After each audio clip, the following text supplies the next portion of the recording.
নমস্কার বন্ধুরা, আমি হলাম বিশ্বরূপ।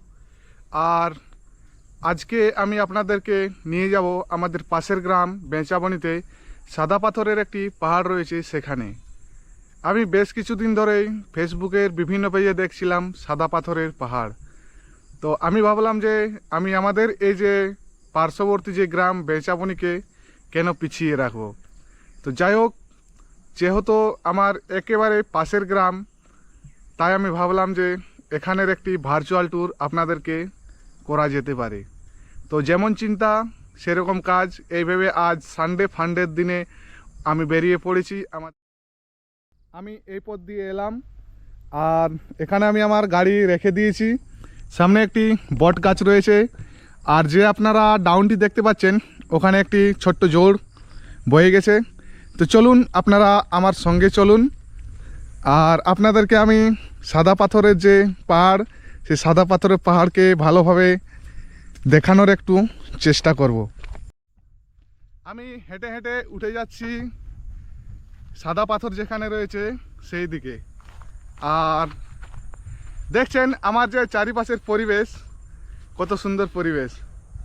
আর এই সমস্ত সৌন্দর্যগুলো শুধুমাত্র আপনারা গ্রাম বাংলাতেই পাবেন, অন্য কোনো জায়গাতে আপনারা পাবেন না।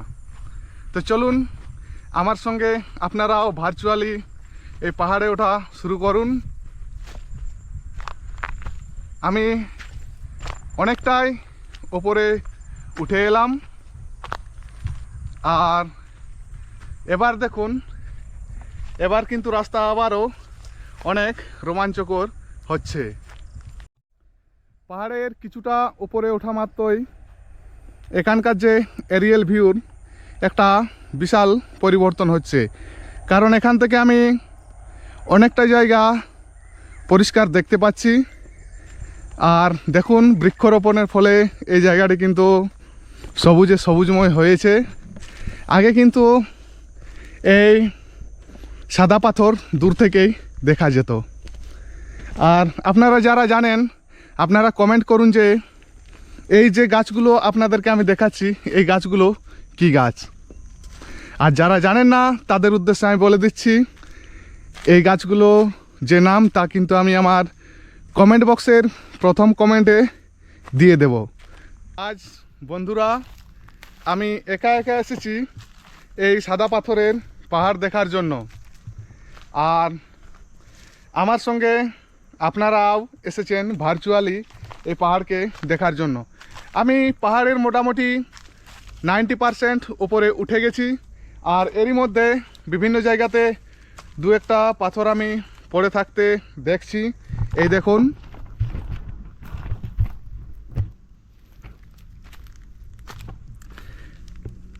একদম সাদা ধপধপে এই পাথর। আর এই পাথর যত আমি ওপরের দিকে উঠে যাব, এই পাথরের পরিমাণ কিন্তু বাড়বে আরও। বন্ধুরা, আপনারা অবশ্যই কমেন্ট বক্সে কমেন্ট করবেন যে আজকের এই যে ভিডিও আপনাদের কীরকম লাগছে, এবং ভিডিওটি যদি আপনাদের ভালো লেগে থাকে আপনারা অবশ্যই কিন্তু শেয়ার করবেন। আর দেখতে দেখতে আমি মোটামুটি 98% পাথরের যে পাহাড় রয়েছে, সাদা পাথরের পাহাড়, তার কাছে চলে এসেছি। আপনারা দেখছেন আমার ব্যাকগ্রাউন্ডে কিন্তু প্রচুর পরিমাণে সাদা পাথর রয়েছে।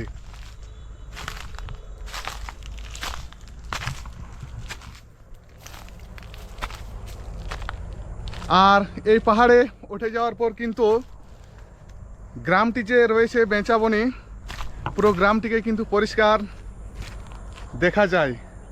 কিন্তু এখন ঝোপঝাড় থাকার কারণে কিন্তু অনেকটাই গাছপালাতে আড় হয়ে গেছে, এ কারণে কিন্তু দেখা যায় না। যাই হোক, প্রকৃতির কিছু কিছু জিনিস রয়েছে, সেগুলো কিন্তু জনসমক্ষে যত না আসে ততই কিন্তু প্রকৃতি সুরক্ষিত থাকবে। তার মধ্যে অন্যতম হচ্ছে এই সাদা পাথর।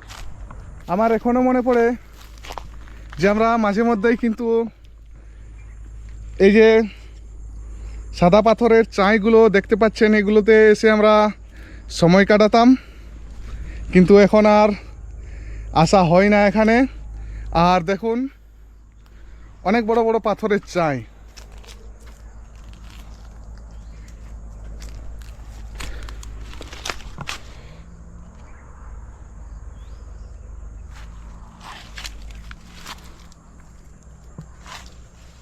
আমরা রয়েছি বন্ধুরা আমাদের পাশের গ্রাম বেঁচাবনির কাছে একটি ছোট্ট পাহাড় রয়েছে সেখানে।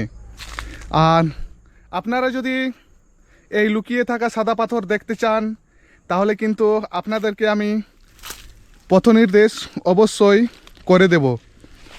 তো ভিডিওটি তার জন্য আপনাদেরকে সম্পূর্ণ দেখতে হবে। তো চলুন এবার উপরের দিকে ওঠা যাক।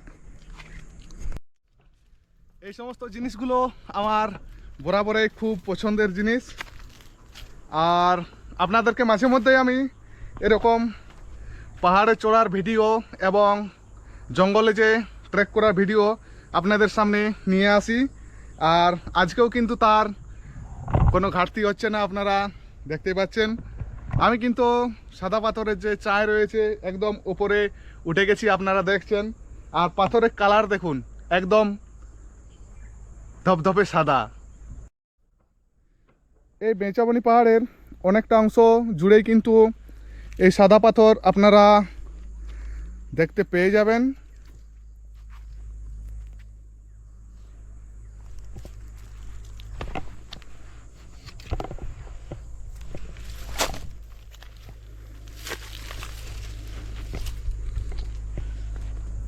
একেবারে পুরো ধপধপে পরিষ্কার সাদা। এই পাথরের রং কিন্তু কোনো কৃত্রিম রং নয়, এগুলো কিন্তু অরিজিনাল রং, অর্থাৎ এই পাথরের আসল রং। আর এখানে দেখুন অনেক কিন্তু পাথরের খণ্ড পড়ে রয়েছে।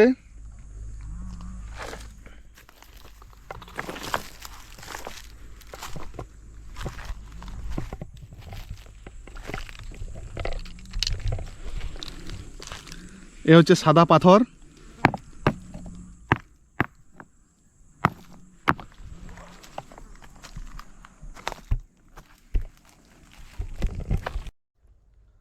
বন্ধুরা, আমি হলাম বিশ্বরূপ, আর আপনাদেরকে আবারও আমি স্বাগত জানাচ্ছি আমাদের প্রতিবেশী গ্রাম বেঁচাবনি থেকে। আর আমি এই মুহূর্তে রয়েছি বেঁচাবনির কাছে যে সাদা পাথরের পাহাড় রয়েছে সেখানে। আর এবার আসা যাক এখানে আপনারা পৌঁছাবেন কিভাবে। এই সাদা পাথরের পাহাড় যদি আপনারা দেখতে চান তাহলে কিন্তু আমি আপনাদেরকে পথ নির্দেশ করে দিচ্ছি। সাদা পাথরের গ্রাম বেঁচাবনি, যার দূরত্ব মানবাজার থেকে মোটামুটি 5 কিলোমিটার হবে। আর বেঁচাবনি, মানবাজার ও পুরুলিয়া যে রাজ্য সড়ক রয়েছে, রাজ্য সড়ক থেকে কিছুটা ভিতরে যেতে হয়। তো আপনারা যদি পুরুলিয়া দিয়ে এসে থাকেন, আপনারা পুরুলিয়া মানবাজার রাজ্য সড়ক ধরে বেঁচাবনি যে ডুংরি রয়েছে এখানে পৌঁছে যান, এবং ওখান থেকে আপনারা বেঁচাবনি গ্রামে পৌঁছে যাওয়ার রাস্তা পেয়ে যাবেন। এবার আপনারা যদি মানবাজার দিয়ে এসে থাকেন তাহলে মানবাজার থেকে পুরুলিয়া রোডে মোটামুটি 5 কিলোমিটার এসে যান। 5 কিলোমিটার পৌঁছানো মাত্রই আপনারা বেঁচাবনির যে গ্রামীণ বাস স্টপেজ রয়েছে সেটি আপনারা পেয়ে যাবেন। ওখান থেকে আপনারা বেঁচাবনির রাস্তা অতি সহজে ধরে নিয়ে এখানে পৌঁছে যেতে পারেন। আপনারা দেখুন, এই যে বড় বড় পাথরের খণ্ডগুলো পড়ে রয়েছে, সেগুলোকে দেখলে হয়তো মনে হবে যে এই শীতের দিনে হয়তো তুষারপাত হয়েছে। দূর থেকে দেখলে ওরকমই মনে হবে। আপনারা দেখুন, ঠিক যেরকম আমরা হিমালয় রেঞ্জে দেখে থাকি উঁচু উঁচু পাহাড়ের মাথাতে কিন্তু বরফ জমে রয়েছে, ঠিক একই রকম পুরো পাহাড়ে কিন্তু এরকম সাদা পাথর রয়েছে। এবার এ দেখুন, আমি পাথরের মাঝ দিয়ে উপরের দিকে উঠে গেলাম। আর এইখান থেকে আপনারা ভিউটি দেখুন।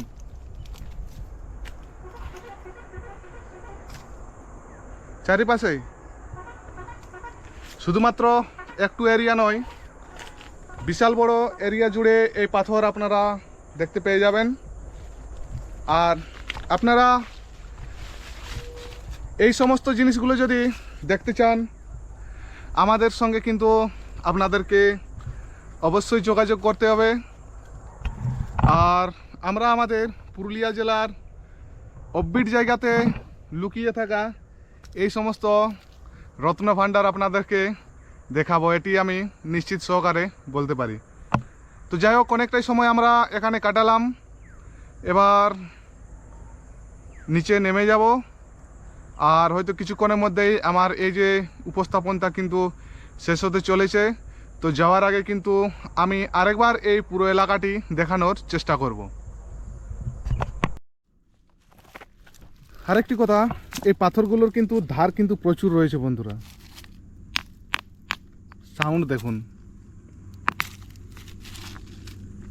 পুরো একদম ফিটকিরি পাথরের মতো। সেলুনে যে ফিটকিরি পাথর ইউজ করা হয়ে থাকে সেরকম ফিটকিরি পাথরের মতো। আর এই পাথরে কিন্তু ওয়েট প্রচুর রয়েছে। যাই হোক, জিওগ্রাফির ভাষায় এই পাথরকে কি বলা হয় তা কিন্তু আমার জানা নেই। আপনারা যদি জেনে থাকেন আপনারা কিন্তু অবশ্যই জানাবেন।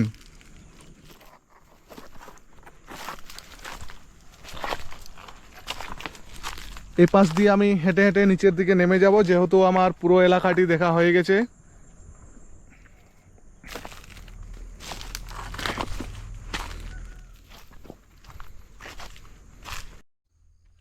আমি পাহাড়ে উঠেছিলাম যে রাস্তা দিয়ে, নামার সময় কিন্তু অন্য রাস্তা দিয়ে নেমে এলাম। আর ওই দেখুন দূরে কিন্তু আমার বাইক রাখা রয়েছে। যাই হোক, আপনারা জানাবেন যে আজকের এই যে ছোট্ট উপস্থাপন আপনাদের কীরকম লেগেছে। আর ভালো লাগলে অবশ্যই কিন্তু লাইক, কমেন্ট, শেয়ার করবেন। তো আজকের মতো আমি আমার এই ভিডিও এখানে শেষ করছি। সকলে ভালো থাকবেন, আর পরবর্তী ভিডিওতে দেখা হচ্ছে নতুন কোনো জায়গাতে। ততক্ষণের জন্য গুড বাই, জয় হিন্দ।